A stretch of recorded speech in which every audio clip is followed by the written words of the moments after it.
This is a passport, and this is also a passport. And if you travel internationally, you need one of these to go across borders, usually. And on the surface, these are fairly simple little booklets with some identifying information about you, as well as some extra pages for visas. But inside, there are actually a lot of little secrets, a lot of features that make passports very interesting and unique documents. So here are 10 passport secrets you might not have known about.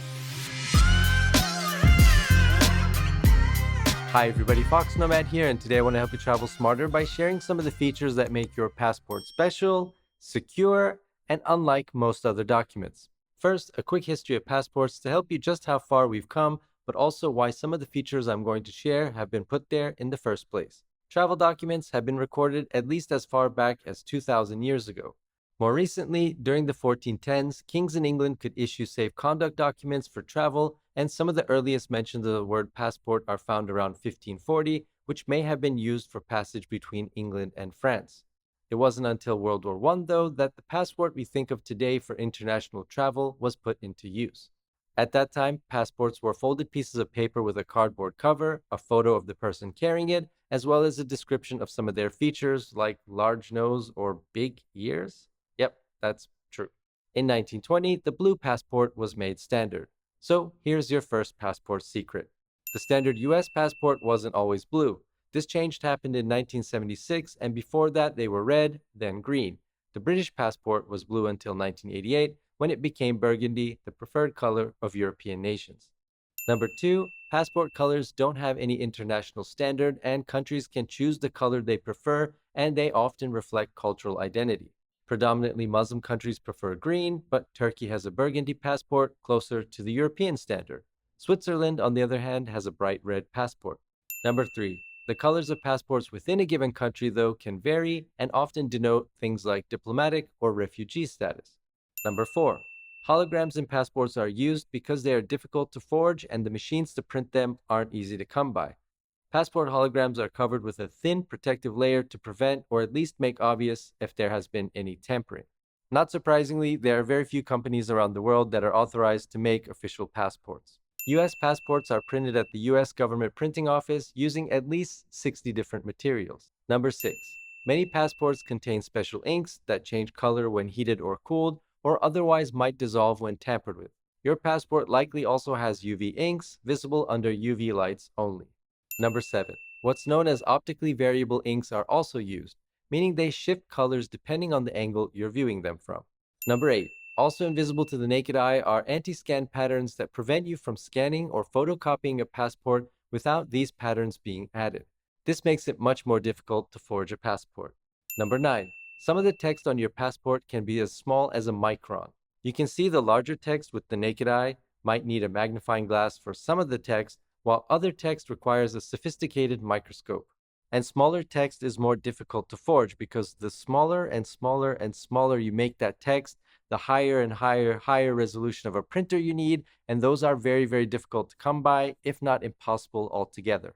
Number 10. If you have a newer passport, you're probably familiar with this logo on the front, which identifies radio frequency identification, or that there is an RFID chip inside which can be scanned.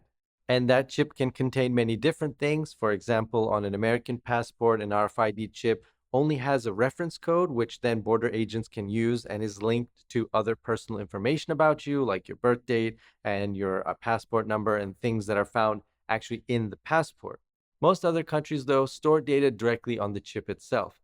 For Europeans, this usually means all of the information inside of the passport cover, like your name, date of birth, and your photo plus fingerprints. And lastly, you might be wondering why your passport never falls apart or creases despite being opened and closed a billion times and generally being abused as you throw it around while you travel. Well, it comes down to the ways it's sewn together. Yes, that's right, passports are sewn together, which, spoiler alert, also makes them more difficult to tamper with and also makes them very, very durable. You might be thinking small print, unique fonts, RFID chips, those can all be forged, and you'd be right. But the equipment to do all of that is very difficult to come by. It's also very expensive. And chances are, if you go looking for that kind of equipment, you're probably going to fall on the radar of some government authority. It's really the combination of all of those security features put together that make a passport very, very difficult to forge at least very, very difficult to forge well enough that it's going to fool a customs agent. And it's all right in your pocket. And there are a bunch of other security features which I haven't mentioned, and probably a few more which haven't been publicly disclosed.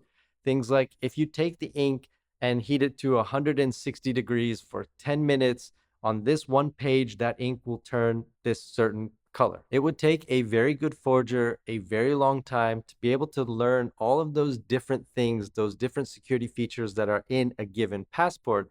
And once you do, of course, passports change. We don't know what security features are being modified. Maybe instead of 160 degrees for 10 minutes, it's now 170 degrees for 20 minutes or whatever. So every year there's a new passport. That means there are new different security features, different fonts, different identifiers in every given passport, which make them more and more difficult to forge every year. Not to mention that with RFID chips and that passports can be scanned, they're all tied to databases.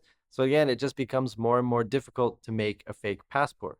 That's not to say forging passports are impossible. That's not to say that it doesn't happen. It's used in espionage quite often. You might come across some of those stories in the news, but it is very, very, very difficult. I hope those passport facts were interesting to you, but if you know any others, if you've come across any others, feel free to let me know down in the comment section below. And while you're down there, hit the like and subscribe buttons. I'll have new videos for you every week, and I'll see you in the next video.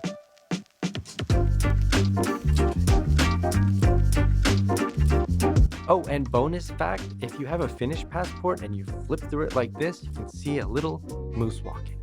Bye.